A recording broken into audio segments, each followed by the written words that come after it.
AP వ్యాప్తంగా cinema థియేటర్స్పై చర్చ జరుగుతున్న నేపథ్యంలో ఏలూరులోని సినిమా హాల్స్లో రెవెన్యూ అధికారులు తనిఖీలు నిర్వహించారు. విజయలక్ష్మి, బాలాజీ, అంబికా కాంప్లెక్స్లోని 9 థియేటర్లలో చెకింగ్స్ నిర్వహించారు. కొన్ని థియేటర్లు నిబంధనలకు విరుద్ధంగా నడుస్తున్నట్లుగా రెవెన్యూ అధికారులు గుర్తించారు. 2 రోజుల్లో నివేదికను అధికారులు జిల్లా కలెక్టర్కు అందించనున్నారు. ప్రభుత్వ ఆదేశాల మేరకు ఉన్నతాధికారుల సూచనలతో చర్యలు తీసుకుంటామని ఏలూరు తహసీల్దార్ శేషగిరిరావు తెలిపారు.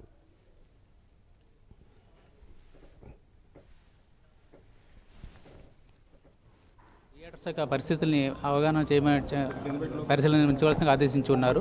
వారి యొక్క ఆదేశాల మేరకు మనం ఇప్పుడు సత్యనారాయణ థియేటర్ దగ్గర ఉన్నాము. యాక్చువల్గా ఈ సత్యనారాయణ థియేటర్లో 3 స్క్రీన్స్ ఉన్నాయి, కానీ ఒక స్క్రీన్ మటుకే ప్లే చేస్తూ ఉన్నారు. వాళ్ళు టాయిలెట్స్ చూసాం, టాయిలెట్స్ కూడా బాగానే ఉన్నాయి. బీఫార్మ్ లైసెన్స్ అయితే కనుక వ్యాలిడిటీ అయిపోయింది.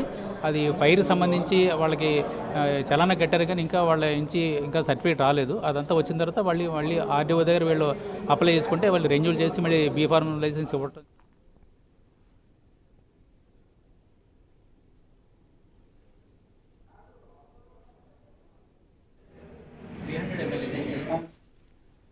బ్రేక్ న్యూస్ చూస్తున్నాం. ఏపీ వ్యాప్తంగా సినిమా థియేటర్లపై చర్చ జరుగుతున్న నేపథ్యంలో ఏలూరులోని సినిమా హాల్స్లో రెవెన్యూ అధికారులు తనిఖీలు నిర్వహించారు. విజయలక్ష్మి, బాలాజీ, అంబికా కాంప్లెక్స్లోని 9 థియేటర్లలో చెకింగ్స్ నిర్వహించారు. కొన్ని థియేటర్లు నిబంధనలకు విరుద్ధంగా నడుపుతున్నట్లు రెవెన్యూ అధికారులు గుర్తించారు.